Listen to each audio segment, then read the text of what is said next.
So we always fit a clear diagnostic test socket like this. As of September 1st, Medicare is now allowing microprocessor knees on K2 or level 2 amputees, which we've been fighting for this for like 25 years. So this is the first one that I'm trying on a K2 patient, and she's a left trans tibia, really walks good. So the beauty of that is, so if you put any weight on this, this thing will lock up, but it'll still swing free, and you can adjust the friction. I think your battery's dead or it's on. It might be. Let's see. Okay. So you get on the toe, it'll swing free, but if you're back like this, you can control and adjust the resistance so the knee's not going to just buckle. Biggest downside with the mechanical knee is the patient missteps at all and they land with this bent, they just go down. The nice with the microprocessor is if they misstep, it'll give high resistance to them through the knee, and so it gives them a chance to grab a table or get the other leg down and just saves falls. So that's why we've been arguing for years that it's way safer for actually a K2 amputee than a K3. There's another microprocessor. This was the original one called the C-Leg, came from Germany.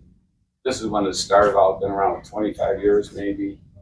Another plus I was going to say on the locking feature, like this knee itself has a locking feature. If you push this button here, it locks and then the knee is locked automatically. So if a patient's learning how to walk or they're brand new, or you just want to stand them and it locked, you can just instantly push this button, it's unlocked, push it again and it's locked, which is nice.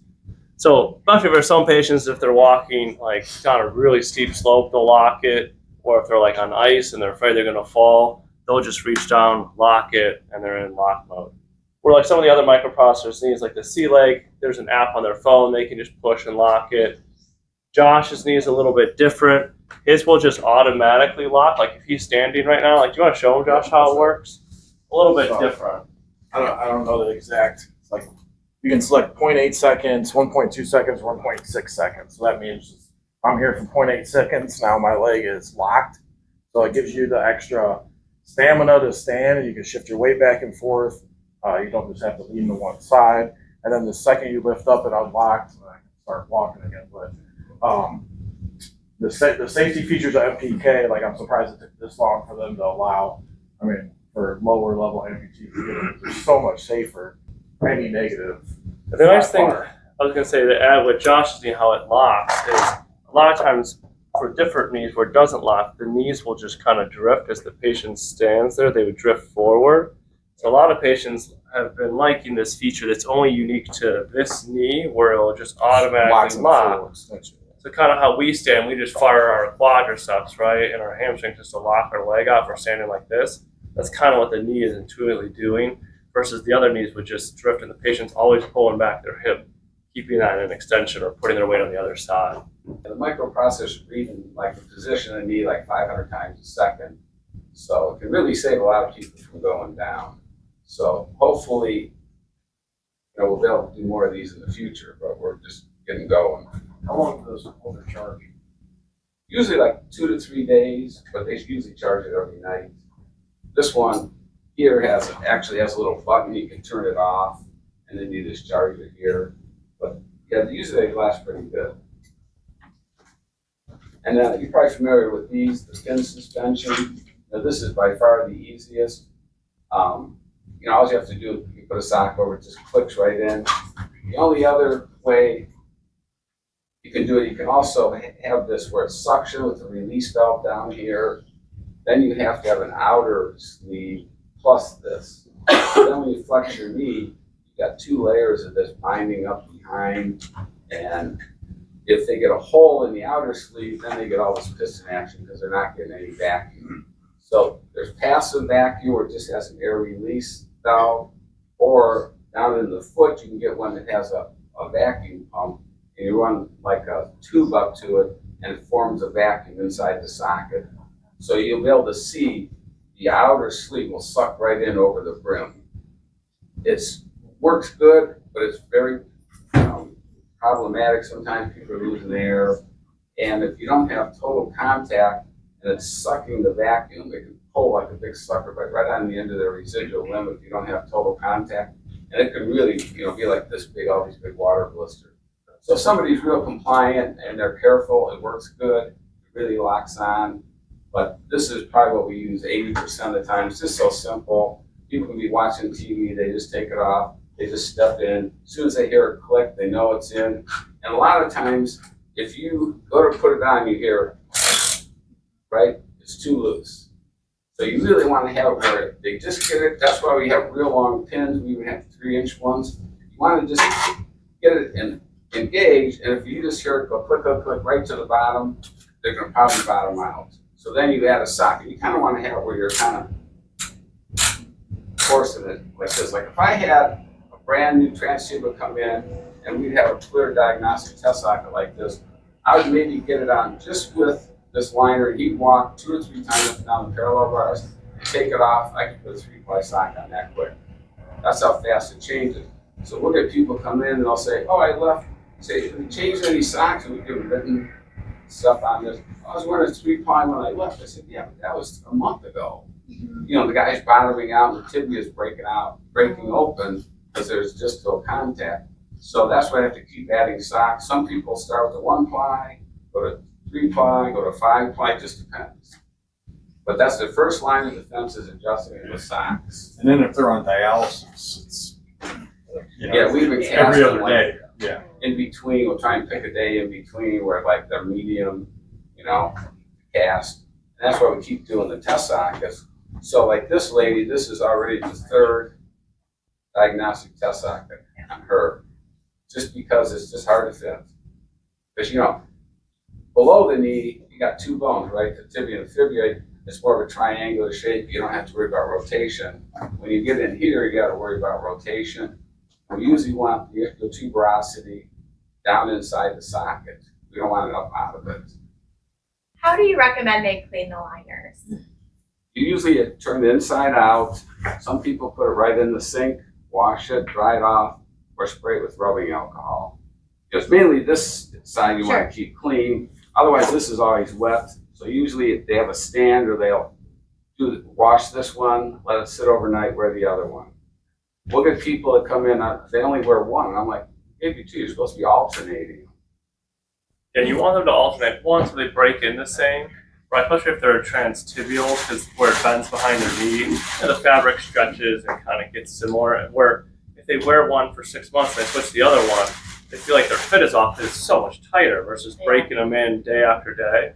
And then usually you just want to use like just mild soap, like what they use to wash their body or their hands. Not like heavy duty detergent or dish soap, because then if it gets on there, their skin might break down. And if they start getting skin issues where they're not cleaning it, douse it with alcohol. It just kills, like hand sanitizer, just kills any bacteria, germs, keeps the liner clean. That's about the level we see it. So I just want to make sure. Yeah. Way back when I had a Vietnam guy, bilateral, transtibial, and he wanted to try this design when it first came out. So we put it on. Oh, he loved it. He wore it for about a month. Then he came back and wanted the other side done. So after we did our walking fitting, we took off the side that he had the liner. It was hardly damp. The other side had a little pool of sweat in it. So the body does kind of adapt somehow over time. They don't sweat as much. But if it's a 90-degree day, some people just have to take it off, dry it off, put it back on. But it does, diminish over time. Yeah, the sweat glands, they did some studies, and they showed that the sweat glands usually reacclimate themselves like 3 to 4 weeks it takes before they start to slow down and get used to their new environment. Yeah. But some guys, they sweat. Like I had some guys who were over in Iraq and Afghanistan, and it's like 100 degrees. They were military guys, and they would use antiperspirant on the leg. Even some would have prescription strength. So if they're big sweaters, that helps reduce it. But sometimes they still have to take it off. It'll be a puddle of sweat. They got to take the leg off, dry it, put it back on. Fitting shrinkers, right? We try, a lot of times I know you guys get an immediate post-op, and basically what we're going to do is do more of a consultation. When they come up and they've got this huge dressing on the residual limb, they still have staples or sutures or combination, it's too early to put a shrink on. Because instead of like the liners where you just roll a liner on, you're pulling this, right? So when I pull this up on Paul, it's going up over that suture line. It just doesn't feel good. We usually put like a nylon tube over top the residual limb, then put it on. And then when this goes up, slide the ring at the very, to the end, and then just go ahead and turn this back over again. So the shrinkers, and it's important too for the patients, even if they're not a new amputee, but if they're coming up for other services, even for their family members, somebody to bring their shrinkers on.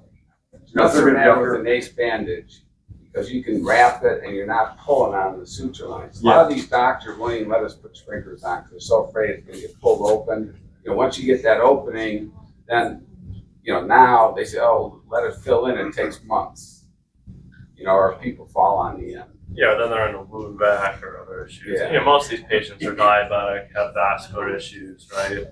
They're pretty high risk as it is. And the shrinkers do come, like if I have somebody that's pretty seasoned, the suture line's intact, they're well healed, you can get them where they're heavier duty, so, but they have the weave of it's a little more coarse, so when they're pulling them up, this is going to be a lot tighter than like that shrinker. And then, for the above knee, not as critical as, a transtibial amputee versus a transfemoral. The transfemoral, they do come with suspension belts, but the issue too is like they'll show people in our magazines, there's different O&P magazines, and they'll have like these models putting on these shrinkers. Well, the residual limbs, we don't get those patients. So then they get this big, adductor flesh roll, and it's just, they're probably better off not even doing it, or get them their suspension liner. Yeah, that's the way to go. And then put this on.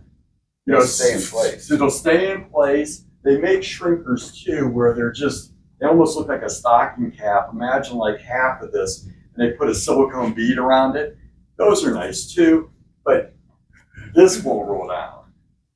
This is pretty nice, to fit. And it's back to the patient being kind of healed, having the suture line intact, everything removed, The positive with the liner is easier to clean, it stays on better, and it's way tighter. It'll shape your limb quicker than a shrinker.